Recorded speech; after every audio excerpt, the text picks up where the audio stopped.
ಎಲ್ಲ ವೀಕ್ಷಕ ವರ್ಗದವರಿಗೆ ನನ್ನ ಹಾರ್ದಿಕ ಸುಸ್ವಾಗತ ಹಾಗೂ ನಮನಗಳು. ಚಿಂತನಾ ಕಾರ್ಯಕ್ರಮದಲ್ಲಿ ನಾವು ನಿತ್ಯವೂ ಮಾಡತಕ್ಕಂತಹ ಊಟದ ಬಗ್ಗೆ ವಿಶೇಷತೆಗಳನ್ನು ತಿಳಿತಾ ಬಂದಿದ್ದೇವೆ. ಧಾರ್ಮಿಕ ಮಟ್ಟದಲ್ಲಿ ಯಾವ ರೀತಿಯಾಗಿ ನಾವು ಶಿಸ್ತನ್ನು ಕಾಪಾಡಿಕೊಳ್ಳಬೇಕು ಊಟಕ್ಕೆ ಕೂತಾಗ ಅಂತ ಅನ್ನೋದನ್ನು ನಾವು ವಿಚಾರ ಮಾಡ್ತಾ ಇದ್ದೀವಿ. ಯಥಾನ್ನೀನ ವ್ಯಥಾನ ಸ್ಯಾತ್ ತಥಾ ಭುಂಜೀತ ನಿತ್ಯಶಃ. ಮಹಾಭಾರತ ಹೇಳ್ತಾ ಇದೆ, ಯಥಾನ್ನೀನ ವ್ಯಥಾನ ಸ್ಯಾತ್. ನಮ್ಮ ವ್ಯಥ ಮಾನಸಿಕವಾಗಿ ಬೌದ್ಧಿಕವಾಗಿ ಯಾವ ತೊಂದರೆಗಳು ಆಗದೇ ಇದ್ದಂತೆ ಊಟಕ್ಕೆ ಕೂತ್ಕೋಬೇಕು. ಇನ್ನೇನು 15 ನಿಮಿಷ ನಾವು ಹೋಗಬೇಕು ಊಟಕ್ಕೆ ಕೂಡಬೇಕು ಅಂತಂದಾಗ ಅದು ಟೆನ್ಷನ್ ಆಗ್ತದೆ. ಗಡಿಬಿಡಿಯೊಳಗೆ ಎಂದೆಂದಿಗೂ ಊಟ ಮಾಡಬಾರ್ದು. ವ್ಯಥಾನ್ನೀನ ವ್ಯಥಾನ ಸ್ಯಾತ್ ತಥಾ ಭುಂಜೀತ ನಿತ್ಯಶಃ. ಯಾವಾಗೋ ಒಮ್ಮೆ ಅಲ್ಲ, ಯಾವಾಗೋ ರಜಾ ಇತ್ತು, ಆರಾಮಿದ್ದೀವಿ, ಖಾಲಿ ಇದ್ದೀವಿ, ಶಾಂತಾಗಿ ಊಟ ಮಾಡೋಣ ಅಂತಲ್ಲ. ನಿತ್ಯಶಃ ಯಥಾನ್ನೀನ ವ್ಯಥಾನ ಸ್ಯಾತ್. ಅನ್ನದಿಂದ ವ್ಯಥ ಆಗಬಾರ್ದು. ಈಗ ನಾವು ಭಾಳ ಖಾರ ಮಾಡಿದಾಗ ತಿನ್ನು ಮುಂದಾಗ ವ್ಯಥ ಆಗ್ತದೆ, ತ್ರಾಸಾಗ್ತದೆ. ನಾಲಿಗೆ ಉರಿತದೆ, ಹೊಟ್ಟೆ ಉರಿತದೆ, ಆಮೇಲೆ ತ್ರಾಸಾಗ್ತದೆ, ಈಗ ತ್ರಾಸಾಗ್ತದೆ. ಇದೆಲ್ಲ ವ್ಯಥ ಆಗ್ತದೆ. ಉಪ್ಪು ಜಾಸ್ತಿ ಹಾಕಿದರೆ, ಸಿಹಿ ಜಾಸ್ತಿ ಹಾಕಿದರೆ, ಅಂದರೆ ಯಾವ ರೀತಿಯಾಗಿ ಅನ್ನವನ್ನು ತಿನ್ನೋಣದರಿಂದ ವ್ಯಥ ಆಗುವುದಿಲ್ಲ ಆ ರೀತಿಯಾಗಿ ಅನ್ನದಲ್ಲಿ ಗುಣ. ಅನ್ನದಲ್ಲಿ 4 ಗುಣಗಳು ಇರಬೇಕು. 1 ರುಚಿ, 2ನೇದ್ದು ಶುಚಿ, 3ನೇದ್ದು ರುಚಿರ, 4ನೇದ್ದು ಸುಗಂಧ. ಈ 4 ಗುಣಗಳು ಇದ್ದಾಗ ಅದು ಅನ್ನ ಅದು ಗ್ರಾಹ್ಯವಾಗ್ತದೆ, ಯೋಗ್ಯವಾಗ್ತದೆ, ಯಜ್ಞಕ್ಕೆ ಅದು ಪಾತ್ರವಾಗ್ತದೆ. 1ನೇದ್ದು ರುಚಿ ಇರಬೇಕು. ರುಚಿ ಅಂದರೆ ಏನು? ರುಚಿ ಅಂದರೆ ಅನೇಕ ರಸಗಳ ಮಿಶ್ರಣದಿಂದ ಒಂದು ವಿಶಿಷ್ಟವಾದ ರಸವಾಗ್ತದೆ. ಅದಕ್ಕೆ ನಾವು ರುಚಿ ಅಂತಂತೀವಿ. ಈಗ ನೋಡ್ರಿ, ಲಿಂಬೆಹಣ್ಣು ಹಾಗೆ ತಿಂದರೆ ಹುಳಿ ಹತ್ತದ, ಸಕ್ಕರೆ ಹಾಗೆ ತಿಂದರೆ ಭಾಳ ಸಿಹಿ ಹತ್ತದ, ಉಪ್ಪು ಹಾಗೆ ತಿಂದರೆ ಉಪ್ಪು ಹತ್ತದ. ಇವು 3 ಕೂಡಿಸಿದ್ರೆ ಒಂದು ಪಾನಕ ಅಂತ ಆಗ್ತದೆ. ಅದರದ್ದೊಂದು ರುಚಿ ಬೇರೆ ಆಗ್ತದೆ. ಆ ಪಾನಕ ಅಂತನೋ ರುಚಿಯೊಳಗೆ ಅದರೊಳಗೆ ಲಿಂಬೆಹಣ್ಣಿನ ರುಚಿನೂ ಸೇರಿಕೊಂಡದ, ಸಕ್ಕರೆ ರುಚಿನೂ ಸೇರಿಕೊಂಡದ, ಆಮೇಲೆ ಉಪ್ಪಿನ ರುಚಿನೂ ಸೇರಿಕೊಂಡದ, ಯಾಲಕ್ಕಿ ರುಚಿನೂ ಸೇರಿಕೊಂಡದ. ಅಂದರೆ ಅನೇಕ ರಸಗಳ ಮಿಶ್ರಣದಿಂದ ಒಂದು ವಿಶಿಷ್ಟವಾದಂಥ ಒಂದು ಏನು ಹೈಬ್ರಿಡ್ ರಸ ಆಗ್ತದೆ. ಅದಕ್ಕೆ ನಾವು ರುಚಿ ಅಂತ ಕರಿತೀವಿ. ಅಂಥೇಳಿ ಪಲ್ಯ ರುಚಿ ಆಗಿದೆ ಅಂದರೆ ಅರ್ಥ ಏನು? ಅದರ ಮಸಾಲೆ ಪುಡಿ, ಉಪ್ಪು, ಪಲ್ಯ ಮತ್ತೇನೇನು ಹಾಕಿದ್ದೇವೆ ಅದನ್ನೆಲ್ಲ ಕರೆಕ್ಟಾಗಿ ಹಾಕಿದಾಗ ಒಂದೇನು ಮಿಶ್ರಣವಾದಂತಹ ರಸ ಬರುತ್ತದೆ. ಅದಕ್ಕೆ ನಾವು ರುಚಿ ಅಂತ ಕರಿತೀವಿ. ಹೀಗಾಗಿ ಅಡಿಗೆಯಲ್ಲಿ ರುಚಿ ಇರಬೇಕು. ಅದಕ್ಕೆ ಅಂದರೆ ಇಂದ್ರಿಯಗಳು ರುಚಿ ಬೇಡ್ತವೆ. ನಾಲಿಗೆ ರುಚಿ ಬೇಡ್ತದೆ. ನಾಲಿಗೆಯಿಂದ ಹೊಟ್ಟೆ ತುಂಬಂಗಿಲ್ಲ, ಪ್ರಾಣಕೋಶದಿಂದ ಹೊಟ್ಟೆ ತುಂಬುತ್ತದೆ. ಪ್ರಾಣಕೋಶಕ್ಕೆ ಎಷ್ಟು ಆಹಾರ ಬೇಕೋ ಅಷ್ಟು ಆಹಾರ ಪ್ರಾಣಕೋಶ ಇಟ್ಟುಕೊಳ್ತದೆ. ಪ್ರಾಣಕೋಶ ರುಚಿ ಕೇಳಂಗಿಲ್ಲ. ನನಗೆ ಅನ್ನ ಬೇಕು ಅಂತಂತದೆ. ರುಚಿ ಕೇಳೋದು ನಾಲಿಗೆ. ಅದಕ್ಕೆ ನೋಡ್ರಿ, ನೀವು ಡೈರೆಕ್ಟ್ ಅನ್ನ ಕೊಟ್ಟರೆ ಅದು ರುಚಿ ಇರಲಿ, ಹೊತ್ತಿದ್ದಿರಲಿ, ಹುಳಿ ಇರಲಿ, ಏನು ಬೇಕಾದಿರಲಿ ಹೊಟ್ಟೆಗೆ ಹೋಗ್ಬಿಡ್ತದೆ. ಆದ್ರೆ ನಾಲಿಗೆಯಿಂದ ಏನು ಹೋಗ್ತದೆ ನೋಡ್ರಿ, ಅದು ಭಾಳ ಡೇಂಜರ್. ಆಫೀಸ್ನೊಳಗೆ, ಮುನ್ಸಿಪಾಲ್ಟಿ ಆಫೀಸ್ದೊಳಗೆ ನೀವು ಡೈರೆಕ್ಟ್ ಆಫೀಸರ್ ಹತ್ರ ಯಾರಿಗೂ ಲಂಚ ಕೊಡೋಕೆ ಕಾಣಿಲ್ಲ. ಕೆಳಗಿನಿಂದ ಮೇಲೆ ಹೋದ್ರಿ ಅಂತಂದ್ರೆ ಅವೆಲ್ಲ ಬಕಾಸರು ತಿನ್ಕೋತ ಮೇಲೆ ತನಕ ಹೋಗ್ಬೇಕಾಗ್ತದೆ. ಹಂಗೆ ಡೈರೆಕ್ಟ್ ನೀವು ಪ್ರಾಣಕೋಶಕ್ಕೆ ಅನ್ನ ಮತ್ತು ಆಹಾರ ಕೊಟ್ಟರೆ ರುಚಿ ಬೇಕಾಗಿಲ್ಲ. ಆದರೆ ನಾಲಿಗೆಗೆ ಮಾತ್ರ ರುಚಿ ಬೇಕು. ಆದ್ದರಿಂದ ಆಹಾರವನ್ನು ನಾಲಿಗೆ ಮೂಲಕವಾಗಿಯೇ ಹೊಟ್ಟೆ ಕಳಿಸ್ತೀವಿ. ಆದ್ದರಿಂದ ಅದು ಮೇನ್ ಅಲ್ಲೇ ಕೂತವನು ನಾಲಿಗೆ. ನನಗೆ ರುಚಿ ಇದ್ರೆ ನಾನು ತೊಗೋತೀನಿ, ಇಲ್ಲಾಂತ ತೊಗೊಂಗಿಲ್ಲ ಅಂತ ಹೇಳಿದ್ದರಿಂದ ಒಂದು ರುಚಿ ಅಂತ ಅನ್ನೋದು ಬೇಕು. ರುಚಿಯಾದಂತಹ ಅಡುಗೆಯನ್ನು ಮಾಡಬೇಕು. ಇವತ್ತಂತೂ ಅಡುಗೆನೇ ಬರೋಂಗಿಲ್ಲ. ಬೆಳಗ್ಗೆ 5:30-6 ಗಂಟೆಗೆ ಟ್ಯೂಷನ್ನು, ಟೆನ್ಷನ್ನು, ಕಾಲೇಜು, ಮಗದೊಂದು ಪಾರ್ಟಿ, ಇವುಗಳಲ್ಲೇ ಹೋಗಿಬಿಟ್ಟು ಒಂದು ಅಡುಗೆ ಕಲಿಯಂಗಿಲ್ಲ, ಒಂದು ಪದ್ಧತಿ ಇಲ್ಲ. ಅತ್ತಿ ಮನೆಗೆ ಹೋದಾಗ ಅಡುಗೆ ಬರೋಂಗಿಲ್ಲ ಅಂತ ಹೇಳ್ತಾರೆ. ಪಾಪ ಆ ಮುದುಕಿ ಅಡುಗೆ ಮಾಡ್ಕೋದು ಕೂಡಬೇಕು, ಇವರು ಸೀರಿಯಲ್ ನೋಡ್ಕೋದು ಕೂಡಬೇಕು. ಈ ತರಹದ ದುಷ್ಟ ಪದ್ಧತಿ ನಮ್ಮ ಭಾರತೀಯ ಸಂಸ್ಕೃತದಲ್ಲಿ ಬರ್ತಾ ಇದೆ. ಎಲ್ಲ ಹೆಣ್ಣು ಮಕ್ಕಳು ಇವತ್ತು ದಿಲ್ಲಿ ಅಂತ ಊರೊಳಗೆ ಭಾರೀ ದೊಡ್ಡದಾದಂಥ ಸಾಮೂಹಿಕ ಅತ್ಯಾಚಾರವಾಯಿತು. ಭಾರೀ ದೊಡ್ಡ ಜನ ಸೇರಿದ್ರು, ಎಲ್ಲನೂ ಆಯಿತು. ಇದರಿಂದ ಯಾರಾದರೂ ಕಲ್ತ್ರೇನು? ಆದದ್ರ ಬಗ್ಗೆ ಭಾಳ ವಿಚಾರ ಇಲ್ಲ, ಆಗೋದ್ರ ಬಗ್ಗೆ ವಿಚಾರ ಮಾಡಬೇಕು. ನಮ್ಮ ಭಾರತೀಯ ಸ್ತ್ರೀಯರು ಭಾರತೀಯ ವೇಷದಿಂದ ಯಾವ ಕಾಲಕ್ಕೆ ಹೊರಗೆ ಹೋಗಬೇಕು, ಯಾವ ಕಾಲಕ್ಕೆ ಒಳಗಿರಬೇಕು ಅಂತದನ್ನು ತಿಳ್ಕೊಂಡು ಎಷ್ಟು ಗಂಡಸರ ಜೊತೆ ಮಾತಾಡಿಸ್ಬೇಕು, ಎಷ್ಟು ಮಾತಾಡಿಸ್ಬಾರ್ದು ಅಂತ ತಿಳ್ಕೊಂಡು ಪದ್ಧತಿ ಪ್ರಕಾರ ಇದ್ದರೆ ಎಂದಿಗೂ ಈ ತರಹದ ಅತ್ಯಾಚಾರಗಳು ಆಗೋದಿಲ್ಲ. ಇವತ್ತು ನಾವು ಏನು ಕಮ್ಮಿ ಇಲ್ಲ ಅಂತ ಅಂದ್ಕೊಂಡು ರಾತ್ರಿ 10 12 ಪಾರ್ಟಿಗೆ ಹೋಗಿ ಮನೆಗೆ ಬರ್ತಾ ಇರುವಾಗ ಸುರಕ್ಷಿತವಾಗಿ ಬರ್ತಾರಂತಲ್ಲಿಕ್ಕೆ ಏನು ಹೇಳ್ತದೆ? ಸೊ ಅದಕ್ಕೆ ನಾವು ಒಬ್ಬರ ಪರವಾಗಿ ಆಗಲಿಕ್ಕೆ ಸಾಧ್ಯವಿಲ್ಲ, ಎಂದಿಗೂ ಆಗೋದಿಲ್ಲ. ಕೈಯೊಳಗೆ ಹಣ್ಣು ಸಿಕ್ಕದಂತ ಮೇಲೆ ಯಾರಾದರೂ ತಿಂತಾರೆ, ತಿನ್ನುವ ವಸ್ತು ತಿಂದುಬಿಡ್ತಾರೆ. ಆದರೆ ಆ ಹಣ್ಣನ್ನು ಸುರಕ್ಷಿತವಾಗಿ ಇಡಬೇಕಾದದ್ದು ನಮ್ಮ ಕರ್ತವ್ಯ ಇದೆ. ಆದ್ದರಿಂದ ಈ ಹಣ್ಣು ಮತ್ತು ಹೆಣ್ಣು ಇವೆರಡೂ ಸುರಕ್ಷಿತವಾಗಿದ್ದರೇ ಮಾತ್ರ ಅದು ಸುರಕ್ಷಿತವಾಗಿ ಇರ್ತವೆ ಅಂತ ಈ ದೃಷ್ಟಿಯಿಂದ ನಾವು ಯಾವಾಗಲೂ ನಮ್ಮ ಸಂಸ್ಕೃತಿಯನ್ನು ಕಾಪಾಡಿಕೊಳ್ಳಬೇಕಾದದ್ದು ನಮ್ಮ ಕರ್ತವ್ಯವಾಗಿದೆ. ಅದಕ್ಕಾಗಿ ಯಥಾನ್ನೇನ ವ್ಯಥಾ ನ ಸ್ಯಾತ್ ತಥಾ ಭುಂಜೀತ ನಿತ್ಯಶಃ. ಎಂದಿಗೂ ಕೂಡ ಅಡಿಗೆಯನ್ನು ರುಚಿ ರುಚಿಯಾಗಿ ಮಾಡಿ ಯಾವ್ದು ವ್ಯಥ ಆಗಬಾರ್ದು. ಊಟಕ್ಕೆ ಕೂತವ್ರು ಮೂಗು ಕಿವುಚಬಾರ್ದು ನೋಡ್ರಿ, ಏನು ಕೆಟ್ಟಾಗ್ಯದ ಅಂತಂತಾರೆ. ನಮ್ಮ ಕಡೆ ಎಲ್ಲ ಡೈರೆಕ್ಟ್ ಹೇಳ್ತಾರೆ ಊಟ ಹೆಂಗೆ ಅಡುಗೆ ಹೆಂಗಾಗ್ಯದ್ರಿ ಅಂತ ಕೇಳಿದ್ರೆ ಅಡುಗೆ ಭಾಳ ಉತ್ತಮ ಆಗ್ಯದ ಉತ್ತಮ ಆಗ್ಯದ ಅಂತಂತಾರೆ. ನಮ್ಮಲ್ಲೆಲ್ಲ ಅಡುಗೆ ಹೆಂಗಾಗ್ಯದ್ರಿ, ಇಲ್ಲ ಅಷ್ಟು ಉಪ್ಪು ಕಡಿಮೆ ಅದ ಇದ್ದದ್ದು ಹೇಳ್ತಾರೆ. ಇನ್ನು ಕೆಲವು ಮಂದಿ ಅಂತೂ ಇನ್ನೂ ಡೈರೆಕ್ಟ್ ಏನು ಹೇಳ್ತಾರೆ, ಅಡುಗೆ ಹೆಂಗಾಗ್ಯದ ಅಂತ ಅಂದ್ಕೊಂಡು ಕೂಡ್ತಿಲ್ಲ ಎರಡನೇ ಪಂಕ್ತಿ ಗೊತ್ತಾಗ್ತದೆ ನಿಮಗೆ ಅಂತ ಹೇಳ್ಬಿಡ್ತಾರೆ. ಅದರ ತಾತ್ಪರ್ಯ ನಾವು ರುಚಿಯಾದ ಅಡುಗೆಯನ್ನು ಮಾಡಬೇಕಾದ್ರೆ ಕಲಿಬೇಕಾಗ್ತದೆ. ಬರೀ ಟಿ ವಿ ಒಳಗೆ ಬಂತು ಇದಕ್ಕೆ ಇಷ್ಟು ಚಮಚ ಹಾಕಬೇಕು, ಇಷ್ಟು ಚಮಚ ಹಾಕಬೇಕು, ಇಷ್ಟು ಚಮಚ ಹಾಕಬೇಕು ಅಂತ ನೀವು ಟಿ ವಿ ನೋಡ್ಕೊಂಡು ಅಡುಗೆ ಮಾಡ್ಕೋತ ಕೂತ್ರಿ ಅಂತಂದ್ರೆ ಎಲ್ಲನೂ ಟಿ ವಿ ನೋಡ್ಕೋತ ಅಡುಗೆ ಮಾಡೋರು, ಟಿ ವಿ ನೋಡ್ಕೋತ ಊಟ ಮಾಡೋರು, ಟಿ ವಿ ನೋಡ್ಕೋತ ನಿದ್ದೆ ಮಾಡೋರು. ಅವೆಲ್ಲ ಟಿ ವಿ ಆಗಿಂದ ಕನಸು ನಾವು ಬಂತು ಅನ್ನೋ ದಪ್ಪತ್ತು ಎದ್ದು ಕೊಡೋದು ಎಕ್ದಮ್ಲೆ ಭಾಳ ಟೆನ್ಷನ್ ಮಾಡಿಕೊಂಡು ಇವೆಲ್ಲ ಮಾಡಬಾರ್ದು. ಅದಕ್ಕಾಗಿ ನಮ್ಮ ಸಂಸ್ಕೃತಿಯ ಪ್ರಕಾರ ಹೆಣ್ಣು ಮಕ್ಕಳು ಮೊದಲು ಕಲಿಬೇಕಾದದ್ದು ಮನೆ. ಇವತ್ತು ಡೈವೋರ್ಸ್ ಯಾಕಾಗ್ತದೆ ಡೈವರ್ಸು?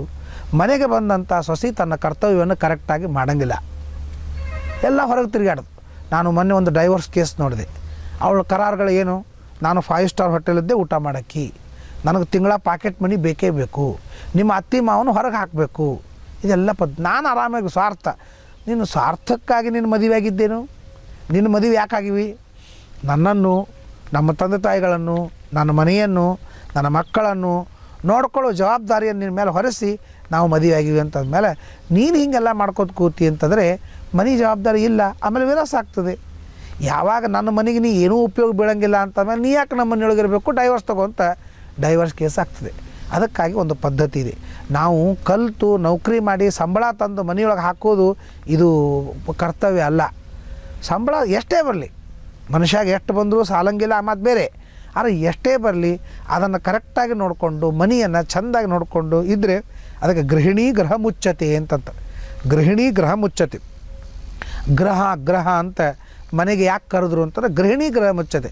ಮನೆಯಲ್ಲಿ ಹೆಣ್ಮಕ್ಳು ಶಿಸ್ತಾಗಿ ಮನೆ ನೋಡ್ಕೊಂಡು ಹೋಗ್ತಾರಂತ ಅನ್ನೋದಕ್ಕಾಗಿ ಗೃಹಿಣಿ ಗೃಹ ಮುಚ್ಚತೆ ಅಂತ. ಅದಕ್ಕೆ ಗೃಹಿಣಿ ಕರೆಕ್ಟಾಗಿ ಇಲ್ಲದೇ ಇದ್ದರೆ ಮುಚ್ಚತೆ ಅಂದರೆ ಕನ್ನಡ ಮುಚ್ಚತೆ, ಗೃಹ ಮುಚ್ಚತೆ, ಬಾಗಿಲ ಮುಚ್ಚ ಇಡಬೇಕಾಗ್ತದೆ. ಅದಕ್ಕಾಗಿ ನಾವು ಪದ್ಧತಿ ಪ್ರಕಾರ ಇರಬೇಕು, ರುಚಿಯಾದ ಪದಾರ್ಥಗಳನ್ನು ಮಾಡಬೇಕು. ದ್ರೌಪದಿ ದೇವಿ ಸತ್ಯಭಾಮಾಗಿ ಹೇಳ್ತಾಳೆ, ನಾನು ನನ್ನ ಗಂಡಂದರ ಪ್ರೀತಿಯನ್ನು ಸಂಪಾದನೆ ಮಾಡಲಿಕ್ಕೆ ಕಾರಣ ಏನು ಅಂತಂದರೆ ನಾನು ಸಕಾಲ ಕೂಟಕ್ಕೆ ಹಾಕ್ತೀನಿ. 12 ಕೂಟಕ್ಕೆ ಹಾಕ್ತೀನಿ ಅಂತ ಗಂಡು ಕಾಯ್ಕೋದು ಕೂಡಬೇಕು, 2 ಹೊಡೆದ್ರು ಬ್ಯಾಳಿ ಬಂದಿರಂಗಿಲ್ಲ. ಹಿಂಗೆ ಮಾಡಬಾರ್ದು. ಸಕಾಲಕ್ಕೆ ಅದು 15 ನಿಮಿಷ ಅರ್ಧ ತಾಸು ಹೆಚ್ಚು ಕಡಿಮೆ ಆದಿತ್ಯ ಹೊರತು ಗಂಡನಿಗೆ ಹಸಿವೆ ಆದಾಗ ಸಕಾಲಕ್ಕೆ ಊಟಕ್ಕೆ ಹಾಕ್ತೀನಿ ಮತ್ತು ಪದಾರ್ಥಗಳನ್ನು ರುಚಿಯಾಗಿ ಮನಸ್ಸು ಕೊಟ್ಟು ಮಾಡ್ತೀನಿ. ನನಗೇನು ಬರೋಂಗಿಲ್ಲ ಅದು ಇನ್ನೊಬ್ಬರ ಕಡೆಯಿಂದ ಕೇಳ್ಕೊಂಡು ರುಚಿಯಾದ ಪದಾರ್ಥನ ಹಾಕ್ತೀನಿ. ನೋಡು, ಗಂಡನ ಪ್ರೀತಿಯನ್ನು ಸಂಪಾದನೆ ಮಾಡಲಿಕ್ಕೆ ದ್ರೌಪದಿ ಸತ್ಯಭಾಮಂದು ಹೇಳ್ತಕ್ಕಂಥ ಮಾತಿನೊಳಗೆ ಅನೇಕ ಮಾತುಗಳಿವೆ. ಅದರೊಳಗೆ ರುಚಿಯಾದ ಪದಾರ್ಥವನ್ನು ಗಂಡನಿಗೆ ಹಾಕುವುದರಿಂದ ನಾನು ಗಂಡನ ಪ್ರೀತಿಯನ್ನು ಸಂಪಾದನೆ ಮಾಡಿದ್ದೇನೆ ಅಂತ ದ್ರೌಪದಿ ದೇವಿ ಸತ್ಯಭಾಮಗೆ ಹೇಳಬೇಕಾದರೆ ಪದಾರ್ಥಗಳಲ್ಲಿ ರುಚಿತನ ಅಂತನ್ನೋದು ಬಹಳ ಮುಖ್ಯ. ಹೋಟೆಲ್ದಿಂದ ಪದಾರ್ಥವನ್ನು ಯಾಕೆ ತರ್ತಾರೆ, ಹೋಟೆಲಿಗೆ ಊಟಕ್ಕೆ ಯಾಕೆ ಹೋಗ್ತಾರೆ? ಒಂದು ದಿವಸ ಆದರೂ ನಾವು ವಿಚಾರ ಮಾಡಿವೇನು? ನನ್ನ ಎದುರಾದ್ರೇ ಎಷ್ಟೋ ಫ್ಯಾಮಿಲಿಗಳಿವೆ, ಅವರು ಎಷ್ಟೋ ದಿವಸ ಮನೆಯೊಳಗೆ ಊಟ ಮಾಡೋಂಗಿಲ್ಲ. ಗಂಡ ಹೆಂಡತಿ ಮಕ್ಕಳು ಎಲ್ಲರೂ ಹೋಟೆಲ್ ಊಟಕ್ಕೆ ಹೋಗ್ತಾರೆ. ಏನು ಬಂತು? ಆ ಹೋಟೆಲ್ ಊಟನೊಳಗೆ ಏನು ಪ್ರೀತಿ ಇದೆ, ಪ್ರೇಮ ಇದೆ, ಅಂತಃಕರಣ ಇದೆ, ಏನಿದೆ ಹೇಳ್ರಿ? ಏನೂ ಇಲ್ಲ. ಅಂತಃಕರಣದಿಂದ ಕೊಡೋಂಗಿಲ್ಲ, ಹೊಟ್ಟೆ ತುಂಬಲಿ ಅಂತ ಕೊಡೋಂಗಿಲ್ಲ, ಕೇವಲ ವ್ಯಾಪಾರ ಬುದ್ಧಿಯಿಂದ ಕೊಡ್ತಾರೆ. ಹಾಗಾದ್ರೆ ನೀನು ನಿನ್ನ ಗಂಡನ ಜೊತೆಗೆ ವ್ಯಾಪಾರ ಬುದ್ಧಿಯಿಂದೇ ಇರ್ತಿ, ಮಕ್ಕಳು ತಂದೆ ತಾಯಿಗಳ ಜೊತೆಗೆ ವ್ಯಾಪಾರ ಬುದ್ಧಿಯಿಂದೇ ಇರ್ತಾರೆ. ಯಾಕಂದರೆ ಅನ್ನ ವ್ಯಾಪಾರ ಬುದ್ಧಿಯಿಂದ ತಿಂದೀವಿ ಅಂತಂದಮೇಲೆ ಅನ್ನದಿಂದ ಆಗತಕ್ಕಂಥ ಮನಸ್ಸು ಮತ್ತು ಬುದ್ಧಿ ವ್ಯಾಪಾರ ಬುದ್ಧಿನೇ ಆಗಿಬಿಡುತ್ತದೆ.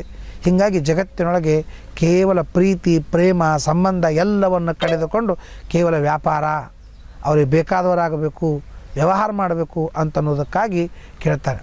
ತಾಯಿ ನೀನು ತಿಂದಿ ಏನು ಅಂತ ಕೇಳ್ತಾನೆ ಅಂದರೆ ಅಂತಃಕರಣ ಕೇಳಂಗಿಲ್ಲ, ಭಾಳ ಕೇಳಂಗೇ ಇಲ್ಲ ಅಂತ ಆದಿತ್ತು ಮಕ್ಕಳು ಅಂತ ಅನ್ನೋದಕ್ಕಾಗಿ ನೀನು ತಿಂದಿಯೋ ಇಲ್ಲೋ ಅಂತ ವ್ಯವಹಾರ ಮಾಡೋ ಪೂರ್ತಿ ತಂದೆ ಮತ್ತು ತಾಯಿಗಳ ಜೊತೆಗೆ ಹೀಗಿರ್ತಾನೆ. ಇದು ಯಾಕೆ ಇರ್ತಾನೆ ಅಂದರೆ ವ್ಯವಹಾರ ಮಾಡುವುದು ಅನ್ನವನ್ನೇ ತಿಂದಿದ್ದರಿಂದ ಅವನು ವ್ಯವಹಾರಕ್ಕಾಗಿ ಇಳಿತಾನೆ ಹೊರತು ಸಂಬಂಧ, ಪ್ರೀತಿ, ಸ್ನೇಹ ಅಂತನ್ನೋದು ಸರ್ವತಾ ಇರೋದಿಲ್ಲ. ಅದಕ್ಕಾಗಿ ಮನೆಯಲ್ಲಿ ರುಚಿಯಾಗಿ ಅಡಿಗೆಯನ್ನು ಮಾಡೋಣದರಿಂದ ಮನೆಯವರ ಎಲ್ಲ ಪ್ರೀತಿ ಸಂಪಾದನೆ ಮಾಡ್ದಂಗೆ ಆಗ್ತದೆ. ಎಷ್ಟೋ ಜನ ಹೇಳ್ತಾರೆ, ಯಾಕ್ರಿ ನಮಗೇನಾಗಿದ್ರಿ ರುಚಿ ರುಚಿ ಅಡುಗೆ ಮಾಡಿ ಹಾಕ್ತಾಳೆ ನನ್ನ ಹೆಂಡತಿ, ಸುಖವಾಗಿದ್ದೀನಿ ಅಂತ ಎಷ್ಟು ಜನ ಹೇಳೋದಿಲ್ಲ? ಹೇಳ್ತಾರೆ. ಸೊ ಈ ಅಡುಗೆಯೊಳಗೆ ಒಂದಿದೆ ರುಚಿ ಇರಬೇಕು. 4 ಗುಣಗಳಲ್ಲಿ ಮೊದಲೇದ್ದು ರುಚಿ ಅಂತ. ಎರಡನೇದ್ದು ಶುಚಿ. ಶುಚಿ ಅಂದರೆ ಶುದ್ಧವಾಗಿರಬೇಕು. ನಾವು ಶುದ್ಧವಾದ ಮನಸ್ಸಿನಿಂದ ಅಡುಗೆಯನ್ನು ಮಾಡಬೇಕು. ಬೈಕೋತ್ ಅಡುಗೆ ಮಾಡೋದು, ಇನ್ನೊಬ್ಬರ ಮೇಲೆ ರೇಗಾಡೋದು, ಆಮೇಲೆ ಅಡುಗೆ ಮಾಡಬಾರ್ದು. ಶಾಂತ ಚಿತ್ತರಾಗಿ ಸಮಾಧಾನದಿಂದ ನಾನು ಅಡಿಗೆ ಅಂದರೆ ಪಾದಾರವಿಂದಕ್ಕೆ ಅಂತ ಅರ್ಥ. ಕನ್ನಡದಲ್ಲಿ ಅಡಿಗೆ ಅಂತ ಶಬ್ದಕ್ಕೆ ಪಾದಾರವಿಂದಕ್ಕೆ. ಸೊ ನಾನು ಇವತ್ತು ಅಡಿಗೆ ಮಾಡ್ತಾ ಇದ್ದೇನೆ ಅಂದರೆ ಭಗವಂತನ ಪಾದಾರವಿಂದಕ್ಕೆ ಸಮರ್ಪಣೆ ಮಾಡುವುದಕ್ಕಾಗಿ ಈ ಪದಾರ್ಥವನ್ನು ಮಾಡ್ತಾ ಇದ್ದೇನೆ ಅಂತನ್ನುವ ಒಂದು ಭಾವನೆಯನ್ನು ಇಟ್ಟುಕೊಂಡು ಅಡಿಗೆಯನ್ನು ಮಾಡಬೇಕು. ಅದರಿಂದ ಅಡುಗೆ ಮಾಡೋರ ಮೇಲಿಂದ ಊಟ ಮಾಡೋರು ಹಣೆ ಬರಿದೆ. ಅಡುಗೆ ಮಾಡೋರು ಎಷ್ಟೋ ಜನ ಹೇಳ್ತಾರೆ, ಇವತ್ತು ಯಾಕೋ ಅಡುಗೆ ರುಚಿಯಾಗಿಲ್ಲ, ಪಾಪ ನಿಮ್ಮ ಹಣೆ ಬರ ನಾವೇನು ಮಾಡೋಣ ಅಂತಂತಾರೆ. ಅಂದರೆ ಉಣ್ಣೋರ ಹಣೆ ಬರ ಮೇಲೆ ಅಡುಗೆ ಮಾಡೋರ ಕೈ ರುಚಿ ಪ್ರಾರಂಭವಾಗ್ತದೆ. ಆ ರೀತಿಯಾಗಿ ಅಡುಗೆಯನ್ನು ಮಾಡುವಾಗ ಶುಚಿ ಇರಬೇಕು. ಶುಚಿ ಅಂದರೆ ದೇವರಿಗೋಸ್ಕರವಾಗಿ ಮಾಡ್ತಾ ಇದ್ದೇನೆ, ಇದು ದೇವರಿಗೆ ನಿವೇದನವನ್ನು ಮಾಡ್ತಾ ಇದ್ದೇನೆ. ಈ ಅನ್ನವನ್ನು ಯಾರು ತಿಂತಾರೆ ನೋಡಿ, ತಿನ್ನುವ ವ್ಯಕ್ತಿಯಲ್ಲಿ ಬಲಗಡೆಗೆ 36,000 ಭಗವದ್ರೂಪ, ಎಡಗಡೆಗೆ 36,000 ಸ್ತ್ರೀ ರೂಪ. ಒಟ್ಟಾರೆ ಒಬ್ಬ ವ್ಯಕ್ತಿ ನಮ್ಮ ಅಡುಗೆ ತಿಂತಾನೆ ಅಂತಂದರೆ 36,000 ದಂಪತಿಗಳು ಊಟ ಮಾಡಿದ್ದಾರೆ. ನಂದು ಎಂಥ ಭಾಗ್ಯ, ಇದನ್ನು ತಿಳ್ಕೊಬೇಕಂದು ಜಗನ್ನಾಥದಾಸರು ಹೇಳ್ತಾರೆ. ಯಾವ ವ್ಯಕ್ತಿ ಅಡುಗೆ ಮಾಡಿ ಇನ್ನೊಬ್ಬರಿಗೆ ಊಟಕ್ಕೆ ಹಾಕ್ತಾ ಇರುವಾಗ ಒಬ್ಬ ವ್ಯಕ್ತಿ ಊಟ ಮಾಡ್ತಾ ಇಲ್ಲ, 36,000 ಭಗವಂತನ ದಂಪತಿ ರೂಪಗಳು ಊಟ ಮಾಡ್ತಾ ಇವೆ ಅಂತ ತಿಳ್ಕೊಂಡ್ರೆ ಅವನಿಗೆ ಒಂದು ಸುಖ ಊಟಕ್ಕೆ ಹಾಕಿದರೂ ಕೂಡ ಅವನಿಗೆ ಸಾಯೋ ತನಕ ಊಟಕ್ಕೆ ಹಾಕಿದ್ರೆ ಏನು ಪುಣ್ಯ ಬರಬೇಕು, ಆ ಪುಣ್ಯ ಆ ವ್ಯಕ್ತಿಗೆ ಬರ್ತದೆ ಅಂತ ಹೇಳ್ತಾರೆ ಜಗನ್ನಾಥದಾಸರು. ಅದಕ್ಕಾಗಿ ಇದೊಂದು ಭಾವನಾ, ಶುದ್ಧವಾದ ಭಾವನಾ ಯಾವಾಗ ಬರ್ತದೆ? ಧಾರ್ಮಿಕವಾದ ಬುದ್ಧಿ ಇದ್ದವ್ರಿಗೆ ಶುದ್ಧ ಭಾವನಾ ಬರ್ತದೆ, ಅಧಾರ್ಮಿಕ ವ್ಯಾವಹಾರಿಕ ಬುದ್ಧಿ ಇದ್ದವರಿಗೆ ಅಲ್ಲ. ಅದಕ್ಕಾಗಿ ಶುದ್ಧ ಭಾವನೆಯಿಂದ, ಶುದ್ಧ ಮನಸ್ಸಿನಿಂದ, ಶುದ್ಧ ಬುದ್ಧಿಯಿಂದ ಈ ಅನ್ನವನ್ನು ಮಾಡಿದರೆ ಆ ಅನ್ನಕ್ಕೆ ಶುಚಿ ಅಂತ ಕರೀತಾರೆ. ಅನ್ನವನ್ನು ಶುದ್ಧ ಮಾಡಿಕೊಳ್ಳಬೇಕಾದಂಥ ನಮ್ಮ ಕರ್ತವ್ಯವಾಗಿದೆ. ನೋಡಿರಿ, ಇನ್ನೊಬ್ಬರಿಗೆ ಕೊಟ್ಟರೆ ದೇವರಿಗೆ ಸಮರ್ಪಣೆ ಮಾಡಿದಂತೆ. ನಾವು ನೈವೇದ್ಯ ಅಂತ ಮಾಡ್ತೀವಿ. ಮೊದಲು ದೇವರಿಗೆ ಕೊಡ್ತೀವಿ, ಆಮೇಲೆ ರಮಾದೇವಿಗೆ ಕೊಡ್ತೀವಿ, ಆಮೇಲೆ ವಾಯುದೇವರಿಗೆ ಕೊಡ್ತೀವಿ, ಆಮೇಲೆ ಎಲ್ಲ ದೇವತೆಗಳ ನೈವೇದ್ಯ, ಆಮೇಲೆ ಎಲ್ಲ ಗಂಧರ್ವರು, ಎಲ್ಲ ಋಷಿಗಳು, ಪ್ರಾಣಿಗಳಲ್ಲಿ ಶ್ರೇಷ್ಠವಾದ ಆಕಳು ಗೋಗ್ರಾಸ, ಆಮೇಲೆ ಮನುಷ್ಯರಲ್ಲಿ ಶ್ರೇಷ್ಠವಾದ ಬ್ರಾಹ್ಮಣ ದಂಪತಿಗಳು ಅವರಿಗೆ, ಗಿಡಗಳಲ್ಲಿ ಶ್ರೇಷ್ಠವಾದದ್ದು ತುಳಸಿ ಅದರ ನೈವೇದ್ಯ, ಆಮೇಲೆ ಊಟ ಮಾಡಿ ಕ್ರಿಮಿಕೀಟಗಳು. ಅಂದರೆ ಇಡೀ ದೇವರಿಂದ ಹಿಡಿದುಕೊಂಡು ಕ್ರಿಮಿಕೀಟಗಳವರೆಗೆ ಅನ್ನವನ್ನು ಕೊಟ್ಟು ತಿನ್ನೋದೇ ನಮ್ಮ ನೈವೇದ್ಯ ಕಾನ್ಸೆಪ್ಟು, ನಮ್ಮ ನೈವೇದ್ಯ ದೃಷ್ಟಿಕೋನ.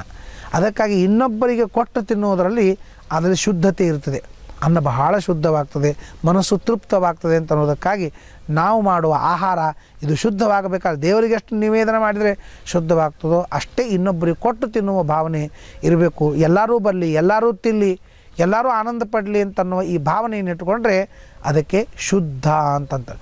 ಸೊ ಅಡುಗೆಯಲ್ಲಿರಬೇಕಾದ ಗುಣಗಳು ಒಂದು ರುಚಿ, ಇನ್ನೊಂದು ಶುಚಿ ಅಂತ 2 ಗುಣಗಳು ಇದ್ದಾಗ ಆ ಪದಾರ್ಥ ಯೋಗ್ಯವಾಗ್ತದೆ. ಅಂತಹ ಪದಾರ್ಥವನ್ನು ತಿನ್ನೋಣದರಿಂದ ಮನಸ್ಸಿಗೆ, ಇಂದ್ರಿಯಗಳಿಗೆ ತೃಪ್ತಿ ಆಗ್ತದೆ, ಮನಸ್ಸು ಶುದ್ಧವಾಗ್ತದೆ. ಶುದ್ಧವಾದ ಮನಸ್ಸಿನಿಂದ ಎಲ್ಲ ಮನೆ ಮತ್ತು ಮಠ ಸಮಾಜ ಎಲ್ಲವೂ ಕೂಡ ಶಾಂತವಾಗಿ ಇರುತ್ತದೆ. ಎಲ್ಲದಕ್ಕೂ ಮೂಲ ಕಾರಣವಾದಂಥ ಈ ಅನ್ನದಲ್ಲಿ ಇಂತಹ ಗುಣಗಳನ್ನು ಸಂಪಾದನೆ ಮಾಡುವಂತೆ ಅಡಿಗೆಯನ್ನು ಮಾಡಬೇಕು ಅಂತ ಅನ್ನೋದನ್ನು ಮಹಾಭಾರತ ನಮಗೆ ಸೂಚನೆ ಮಾಡ್ತಾ ಇದೆ. ನಮಸ್ಕಾರ.